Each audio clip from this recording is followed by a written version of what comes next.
I speak of the one who reshaped our souls, a light from Tarim Hadramaut, who bestowed upon us answers and divine guidance. The one who makes us fall even deeper in love towards Allah and His Messenger, Muhammad sallallahu alayhi wasallam, the great teacher.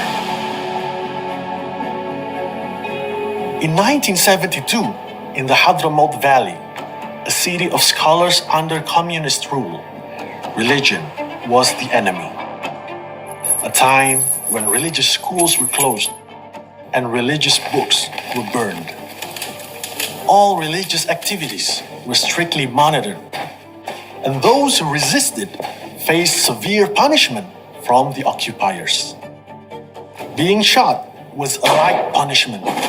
They tied a scholar with a rope attached to a car and dragged him as he chanted. One of their greatest scholars, the Mufti, Habib Muhammad bin Salim bin Hafidz, was on his way to Friday prayers with his 9-year-old son. Upon arriving at the mosque, he asked his son to wait for a moment, as his father needed to report to the communist authorities. His son waited.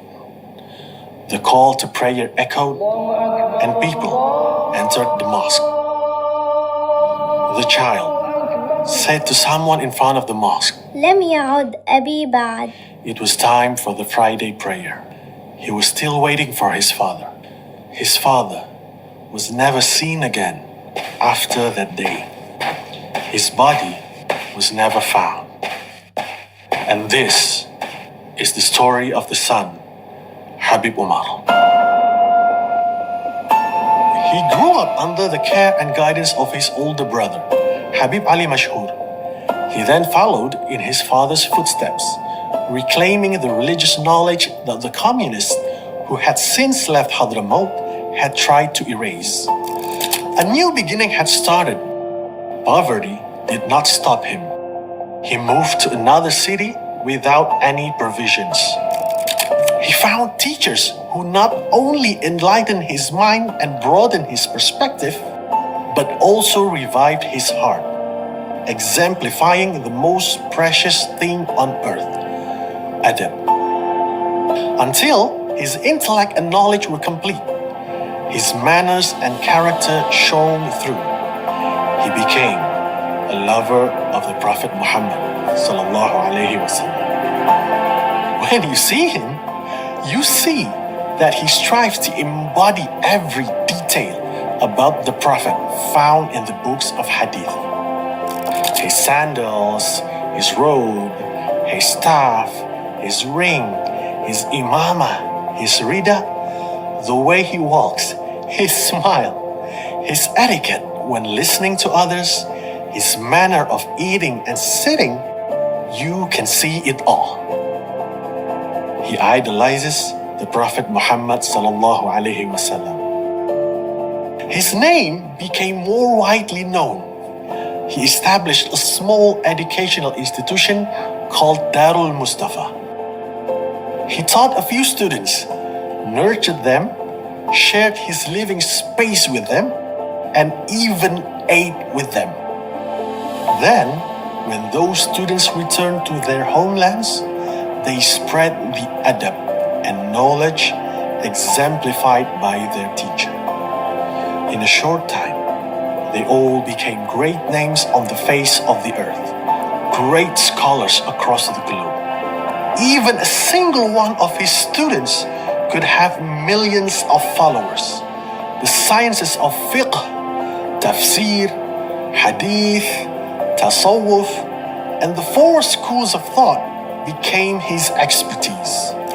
He is known for holding many sanad and ijazah for books and sciences, which are sought after by students from various countries. He has also authored various works on topics such as aqidah, fiqh, akhlaq, hadith, dhikr, the seerah nabawiyah, nahu, and mawlid. Now, thousands of students come to Darul Mustafa every year. The institution has grown larger and is recognized at an international level.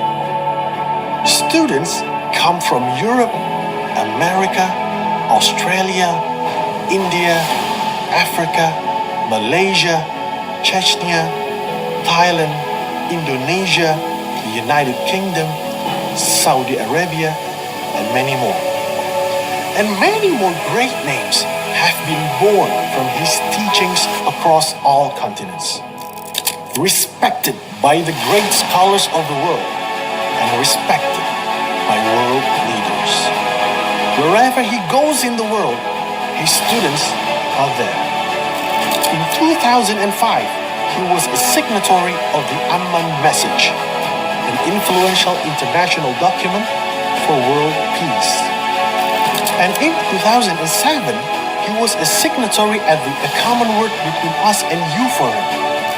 And in 2008, he also attended the International Forum, A Common Word and the Future of Muslim-Christian Engagement in London, England. Furthermore, in 2011, he participated in the Second Muslim Catholic Forum 2011 at the baptism site in Jordan. And in 2024, he was chosen as the most influential Muslim figure in the world in the 500 most influential Muslims released by the Royal Al-Bayt Institute in Jordan. He became the most influential person without possessing wealth, an influential person without a political position, living in the remote Hadramaut Valley, which doesn't even have a full day's supply of electricity. He remains in that city, in his humble home, despite having the greatest influence on earth, a person who is deeply loved. What is quite remarkable is that he is the one who taught each of his children how to read and write from a young age. He taught them knowledge directly at home, at a time when business has distracted people from closeness and the parental duty of educating their children. He is a testament that knowledge and good manners are more valuable than money and power. He is proof that an educator who revives the heart can create a great impact. He founded the Al-Muwasalah Council, which unites Islamic scholars, ensuring that da'wah is free from political and worldly objectives. He inaugurated Al-Irth Nabawi in the Middle East, which is very influential and unites the da'wah of scholars across countries and schools of thought. He launched Nabawi TV in Indonesia, which unites scholars and addresses the Ummah's need for da'wah. This is the story of the son who turned life's hardships into motivation, and he succeeded in motivating others. He brings his knowledge to life and imparts it to others. He revives his heart and helps others revive